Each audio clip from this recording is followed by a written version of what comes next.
الضغط نأتي البيوت من أبوابها بقدر ما نستطيع. ومرة أخرى أقول تويتر هذا والإعلام الفيسبوك والمواقع حقيقة أنا أقول نعمة من الله جل وعلا، نعمة من الله، لأن تكشف مآرب هؤلاء، تكشف أخطار هؤلاء. تصوروا، وقلت لكم هذه القصة مرارا أمام الشيخ سماحة الشيخ عبد العزيز بن باز رحمه الله قبل أكثر من 20 سنة أو قرابة 20 سنة. كنا معه في مجلسه رحمه الله، فقلت له يا شيخ، وتحدث المشايخ في منكر من المنكرات، قال إن شاء الله سنرى هذا الأمر. قالوا له يا شيخ، أنا الذي قلت له يا شيخ لو أنك تكتب مقال ينشر في الصحف، بالإضافة إلى جهودك مع المسؤولين مع ولاة الأمر، والشيخ يؤكد دائما على هذه المعاني، أن تكتب أيضا مقال للناس.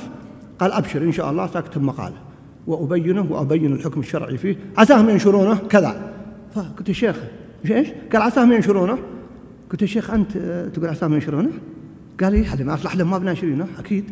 هذا الشيخ بن باز والله بأذن يا شيخ، إذا كان الشيخ عبد العزيز بن باز اللي ما يصلح لهم ما ينشرونه، فما بالك بغيره. الحمد لله الآن لا ينشرون، الآن صحفهم الصفراء دعوها، ولولا حقيقة أن فيها اسم الله، ولا أؤيد هذا، نعم، وفيها اسم الله جل وعلا، لقلت أحسن أعمالها هي أن تكون سفرة، لكن لأن فيها اسم الله يجب أن يعظم.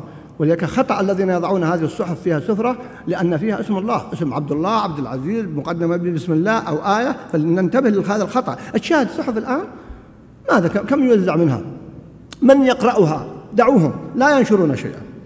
أمامكم الإعلام الحديث الآن، الصورة، الصوت، المقالة، التغريدة، هذه هي التي تقض مضجعهم. لا تقولوا ما تنفعه، والله نفعها عظيم. تغريدة لا تزيد عن 140 حرفا أو أقل، ومع ذلك تأثيرها خلال ساعات عظيم جدا، يتداولها الناس بالملايين، لكن يجب أن تكون منضبطة. ليش أقول منضبطة؟ لأن البعض مع كل أسف يتعدى. البعض أحيانا يا أخوان الغيرة يجب ما تخرجنا عن الحد الشرعي.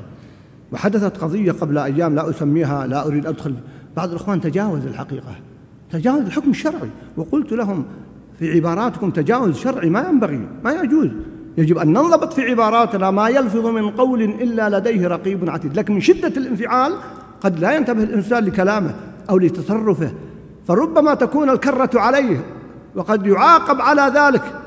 فيجب استثمار نعم هذه الوسائل بانضباط وبدقة وببعد أيضا عن الوقوع في أعراض الناس أو تجاوز الحد الشرعي في الإنكار، وليس هو السلبية التي نراها مع كل أسف من الكثيرين. هذه مسألة ما يتعلق بهذا الجانب.